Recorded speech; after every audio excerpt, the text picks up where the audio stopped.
Assalamualaikum warahmatullahi wabarakatuh dan selamat siang.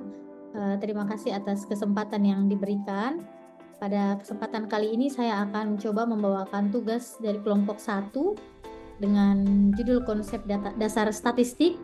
Nama saya Ismawanti Mustain dan kita akan membahas mengenai populasi, sampel, jenis dan teknik pengambilan sampel.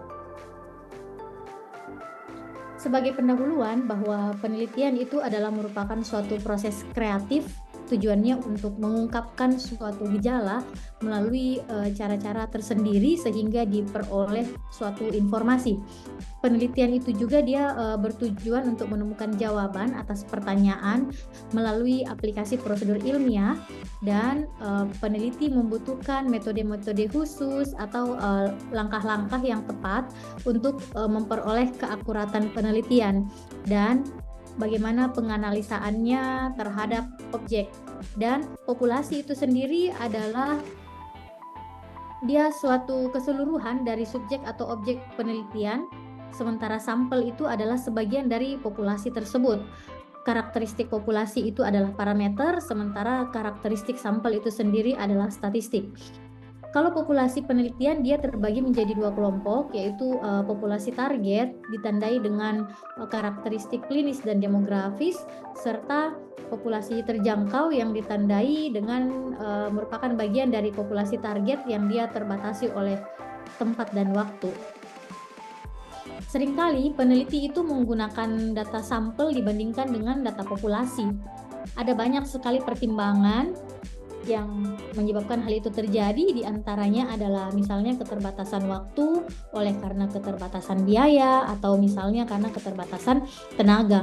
Yang perlu diperhatikan di sini bahwa pemilihan sampel itu yang akan dijadikan sebagai objek penelitian, bagaimana cara penentuan sampel tersebut sehingga dia harus mengikuti aturan teknik pengambilan sampel, mengikuti kaidah-kaidah tertentu yang kita sebut sebagai teknik pengambilan sampel. Teknik pengambilan sampel itu secara garis besar terbagi menjadi 2, yang probability sampling dan yang non-probability sampling.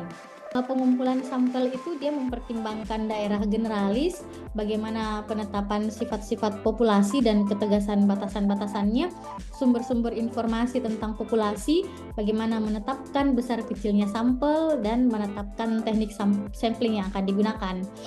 Nah, tadi teknik probability itu adalah terbagi menjadi 2, yang probabilitas itu merupakan cara pengambilan sampel yang memberikan kesempatan atau peluang yang sama untuk diambil kepada setiap elemen populasi. Maksudnya di sini teknik probabilitas itu adalah pendekatan secara acak di mana dia memberikan setiap anggota populasi yang sama untuk dipilih, kesempatan bagi populasi yang sama untuk dipilih sebagai sampel. Teknik non-probabilitas sampling itu adalah salah satu teknik pengambilan sampel secara tidak acak atau kita sebut sebagai non-random sampling. Dalam hal ini non-probabilitas itu lebih mengandalkan pertimbangan peneliti atau misal adanya faktor-faktor tertentu dalam pemilihannya. Contoh macam-macam teknik sampling probabilitas. Yang pertama itu adalah simple random sampling. Dia adalah merupakan suatu teknik sampling yang dipilih secara acak, dan ini biasanya diambil bila analisa penelitian cenderung bersifat deskriptif atau dia bersifat umum, atau kita sebut juga sebagai pengambilan secara pengundian.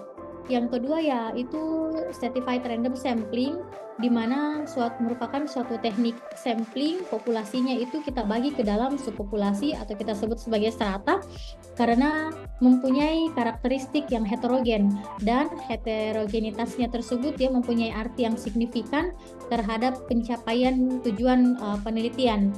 Jadi kita menetapkan kelompok-kelompok dari tingkat tertentu. Sebagai contoh, misalnya penelitian mengenai tingkat membaca pada anak sesuai dengan jenjang pendidikannya. Yang ketiga adalah cluster random sampling atau disebut juga sebagai sampel gugus, merupakan cara pengambilan sampel dengan cara gugus, jadi populasi dibagi ke dalam satuan-satuan sampling yang besar yang kita sebut sebagai klaster. Jadi teknik pengambilan sampel ini bertujuan untuk meneliti suatu hal yang tersedia atau misalnya merupakan suatu ciri khas dari wilayah tertentu. Systematic sampling atau sampel sistematis merupakan teknik pengambilan sampel jika penelitiannya itu dihadapkan pada ukuran populasi yang tidak memiliki alat pengambilan data secara random, dan cara pengambilan sampel sistematis ini bisa digunakan. Jadi teknik ini dia dilakukan dengan menerapkan spesimen awal secara acak dan selanjutnya dipilih secara sistematis. Area sampling atau sampel wilayah merupakan teknik sampling yang dipakai ketika peneliti dihadapkan pada situasi bahwa populasi penelitiannya itu tersebar di berbagai wilayah. Macam-macam teknik sampling non-probabilitas yang kita ketahui, diantaranya confidence sampling merupakan teknik dalam memilih sampel di mana penelitian tidak mempunyai pertimbangan lain kecuali berdasarkan kemudahan saja. Maksudnya di sini merupakan teknik pengambilan sampel yang diambil dari ketersediaan elemen-elemen yang ada serta kemudahan-kemudahan untuk mendapatkannya. Contoh kelompok confidence sampling diantaranya misalnya kelompok yang mudah diakses. Contoh apabila kita mau melakukan penelitian, sampelnya itu adalah mahasiswa dari suatu kampus atau misalnya rekan kerja dari suatu perusahaan dan lain sebagainya. Contoh kedua misalnya kalau sampelnya berbasis online atau sampling yang dilakukan di tempat umum. Yang kedua, snowball sampling merupakan teknik sampling yang banyak dipakai ketika peneliti tidak tahu banyak mengenai populasi penelitiannya. Jadi contohnya yaitu teknik pengambilan sampel dengan cara wawancara secara korespondensi. Jadi peneliti akan meminta informasi kepada sampel penelitian sampai terpenuhi kebutuhan penelitiannya. Purposive sampling atau judgment sampling merupakan teknik sampling yang satuannya dipilih berdasarkan pertimbangan tertentu dengan tujuan untuk memperoleh satuan sampling yang memiliki karakteristik atau kriteria yang dikehendaki dalam pengambilan sampel. Purposive sampling itu merupakan teknik penentuan sampel berdasarkan pertimbangan peneliti tentang sampel yang sesuai dan juga dianggap mempunyai sifat yang representatif, dan jenis teknik ini umumnya dia mempunyai sampling dengan kualitas yang lebih tinggi. Kemudian haphazard sampling itu merupakan teknik sampling di mana satuan sampling dipilih sembarangan atau seadanya tanpa perhitungan apapun mengenai derajat kerepresentatifannya. Dalam hal ini misalnya kita akan melakukan penelitian mengenai kompetensi dari seorang guru di sekolah, misalnya contohnya SMA, maka sampel penelitian kita adalah siswa SMA tersebut yang kebetulan ada di tempat yang sama atau di tempat itu pada saat kita melakukan penelitian.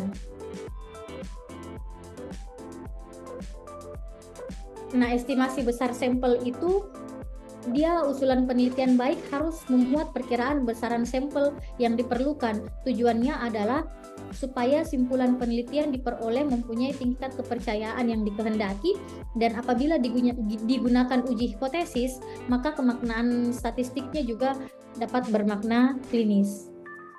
Dan jangan lupa bahwa setiap penelitian dengan subjek manusia baru dapat dilaksanakan apabila telah diperoleh persetujuan setelah tindakan atau kita sebut sebagai informed consent dari calon subjek penelitian atau keluarga subjek. Dan banyak peneliti yang enggan untuk meminta izin, padahal sebenarnya apabila dilakukan dengan baik, sebenarnya pada umumnya tidak menjadi suatu masalah. Terima kasih. Assalamualaikum warahmatullahi wabarakatuh.